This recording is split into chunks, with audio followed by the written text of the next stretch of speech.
Well, hello there, hi there, welcome to Just Bird. So today I'm going to begin the 40-day challenge. I'm not sure if I'm going to do it day by day or every other day or week by week. Who flippin' knows, okay? Shadow Work with Tarot 40-day challenge. You can pick this book up by Stephanie Please. On Amazon if you are interested for a couple of bucks. I will pull the link and leave it down below. This is not an affiliate link by any means, but just to make it easier, if you'd like to follow along whenever this video finds you in your time of shadow work. I'm going to pull 40 spreads. I'm just going to go, I guess, page by page. It has a rose petal finish for those that like the tactile experience of a book. So this journal belongs to moi. It belongs to me. All right, are you ready? I don't know, folks. Are you? Are you ready? So let's just begin. Page 1. All right, so this is the entire spread. You can get a journal or some paper, even whatever qualifies for you. Can I get it to focus? Okay, very good. So, question of the day: what parts of me do I struggle to face? You pull a card, you put your initial feelings, your interpretation, and guide interpretation. So, and then you reflect, right? And then there's follow-up questions. Card 1, focus area, how can I improve?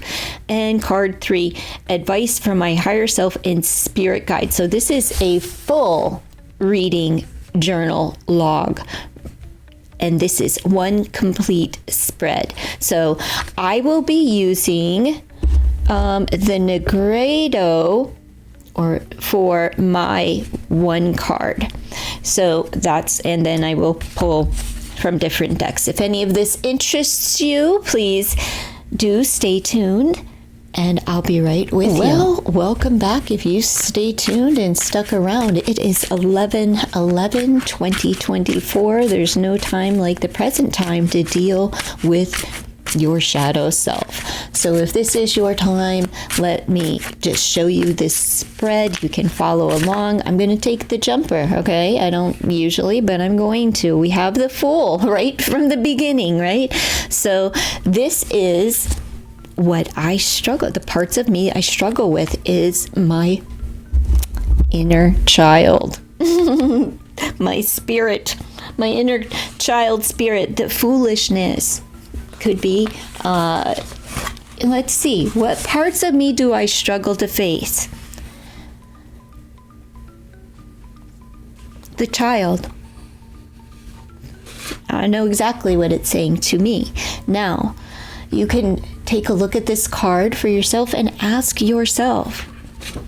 Or if you have your own deck, ask yourself, what parts of me do I struggle to face? My initial feelings are immaturity, and my initial thought is my inner child. My interpretation is that maybe it's time for me to take a risk and face my fears of that inner child or inner beast, that inner unhealed piece and part of me. So the guide, there is no guide to this particular, well, there's a guide, but it isn't a guide that you would have. So let me take a look.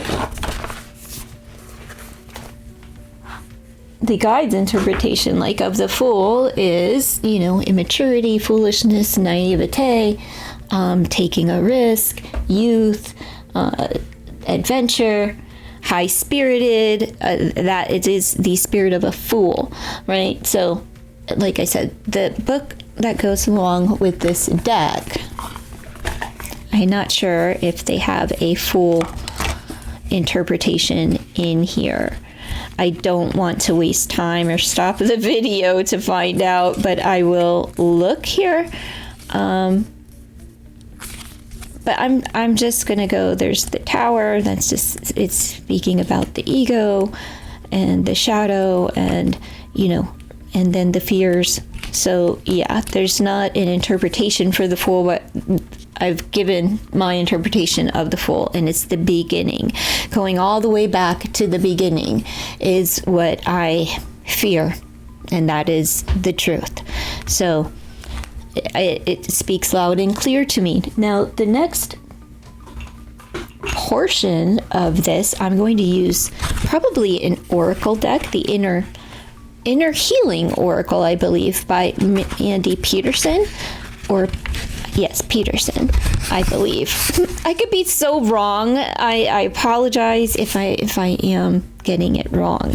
So my follow-up questions, because my initial interpretation is that I don't want to go all the way back to the beginning, and I just don't want to.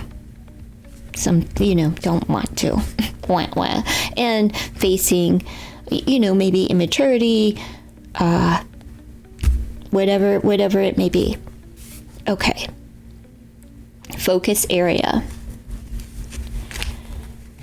So let me pull my cards. I'm going to use this deck, which is the Inner Healing by Mandy Peterson. I hope. All right, so let's just pull one. Card 1 is the focus area. Card 2 is how can I improve? And card 3, advice from my higher self and spirit guides. So I'm going to pull my cards. I'm going to pull this to the side because this is my initial. Maybe I should put this one here. All right. What would be my focus area in relation to this reading? Let's see. Well, we'll do like this. Card 1, card 2, and advice from my higher self, card 3. So we have a collective, it's emotional advice, it's personally emotional as far as what I can improve is my personal emotions, and my focus area is going to be on my spiritual hygiene, so cleansing and clearing my space. I only know this right off the bat because of these lovely, beautiful cards that Mandy has. Your baseline of your read before even flipping a card. That's why I said, let me do like this. So my focus area is meeting your twin. Like attracts like, kindred spirit, mirror. Well, I can tell you that I don't want to focus on this area. In the last 15 years of my life, I dated 3 of them. I stay alone, I isolate, I'm a hermit, and I'm not good at relationships, and it's because I have a deep scar. It's as healed as it's going to get. I accept that, and sometimes I get tired of the constant inner work. Like, is it ever gonna fucking end? And in order to end certain things, I just end other things so that I'm not, I guess, triggered would be a word that I don't like to use, but it is a word. So meeting my twin is my area of focus, because that is what brings up all of the troubling thoughts, emotions, behaviors, all of it. So that's I'm sharing way too much here, but that is true. So how can I improve this? And maybe my perspective, or what can I improve to maybe even desire to have this in my life? It's the power of an 8, and 8s are about like making advancements. Maybe I'm ready, maybe I'm prepared, maybe I will meet someone that is kind enough to understand. I don't know. Let's see.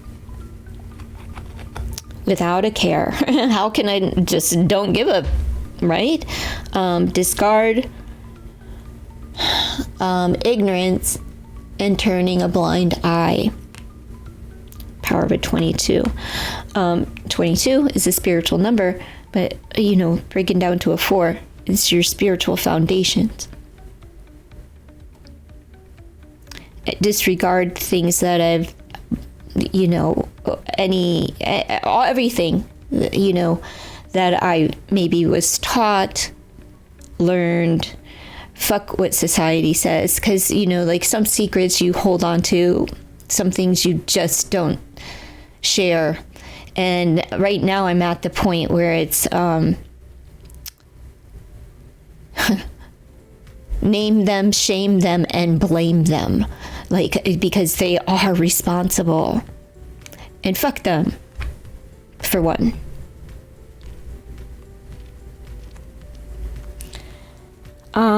Card number 3. Advice from my higher self and spirit guides. Oh, let's see.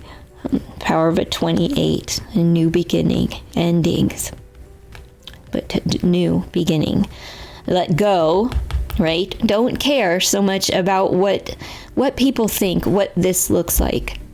Who or what this looks like. Who or how they view me. Fuck that. And purity, virtue, goodness, and a pillar of society. That's my advice. Okay.